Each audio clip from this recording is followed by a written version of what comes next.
So, I remember when, not so long ago, I decided to take a friend into Jersey. And we were coming from the Bronx. And I didn't have any gas.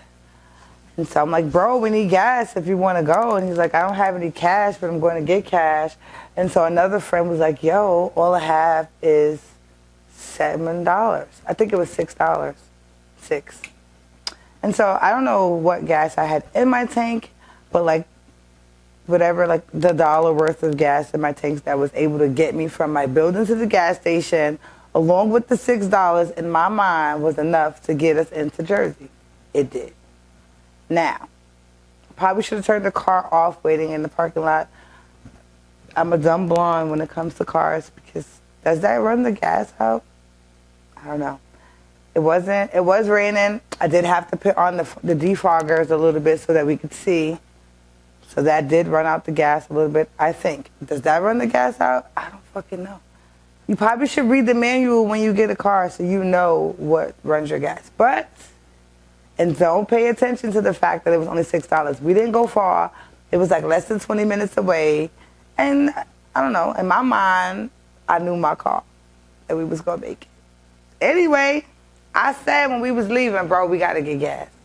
But what happens when you smoke weed and you be driving, sometimes you just be talking and you just be driving and then you forget what you needed to really do. Get fucking gas. So now we're on, I think it's 80 East. We're coming right before you get to the George Washington Bridge.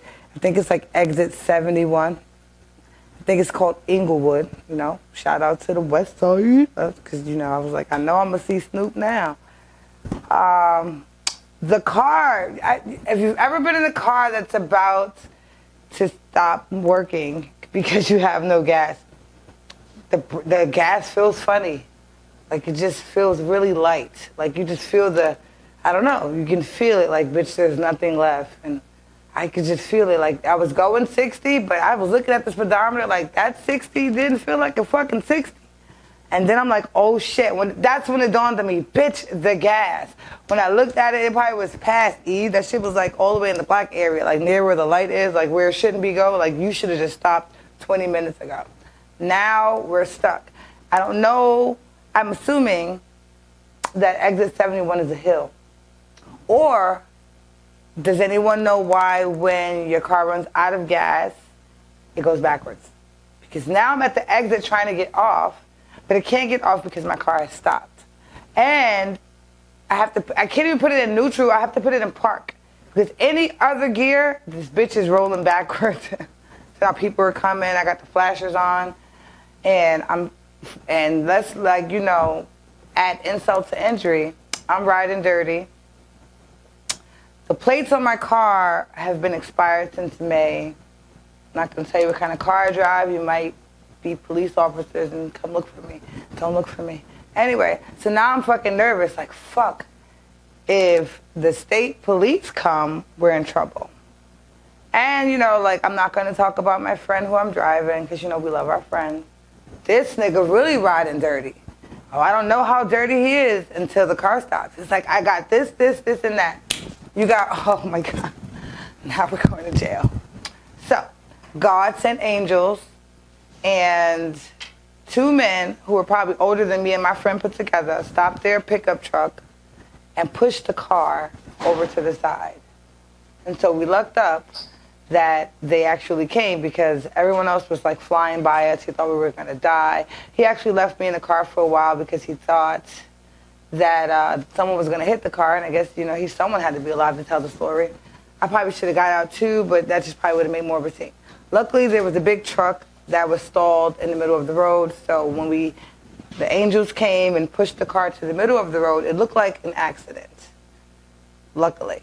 Now we get off of the highway, and now we have to walk the side of the exit to get off to go into the town to find the gas station.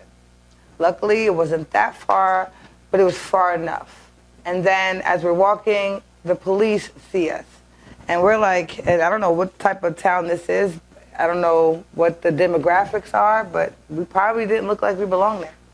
Because they were going north, and then they turned around, and then they were like sitting there watching us. And then At the end of the day, we like walked 2 blocks, walked around the corner, down another block. I thought we were going to get lost. Like, how the fuck are we going to find the car? We get to a gas station. We stole the gas tank. The guy was really nice. He was another angel. I have to go bring it back since I know what exit it was. I've passed it often. He actually gave us the gas pump. It only held like $10 worth of gas. And so we took it back to the car. So we had to walk back, you know, the way we came, back onto the exit for the highway so that we don't get hit. You know, he's walking in front of me. So what I will commend him for is that he walked the highway with me. He didn't leave me.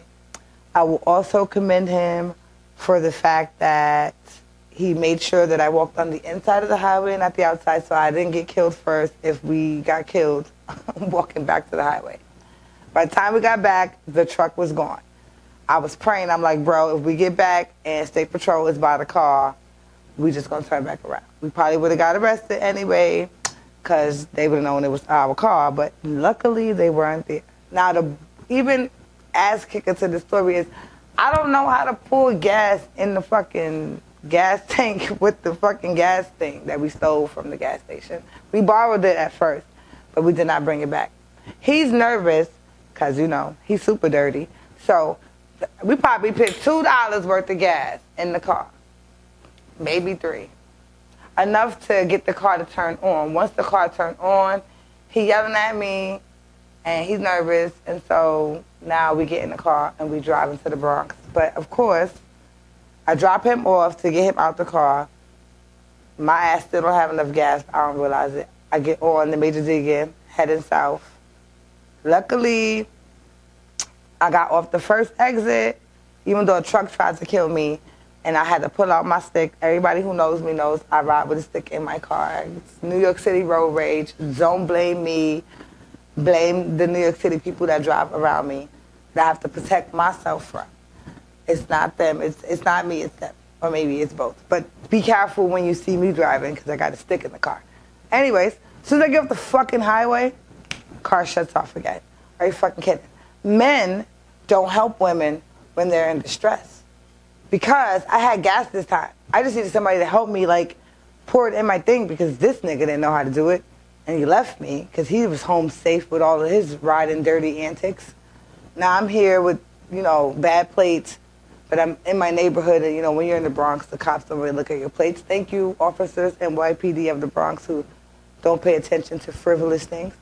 I made it back safe. But now I'm stuck, like, between Yankee Stadium and the mall, like, in the middle of the street, and no one wants to help me put gas. So eventually, I figured it out. So moral of the story is, don't fucking drive with only $6 worth of gas anywhere. If you don't have gas, don't go. You think you know your car until you stop on the highway.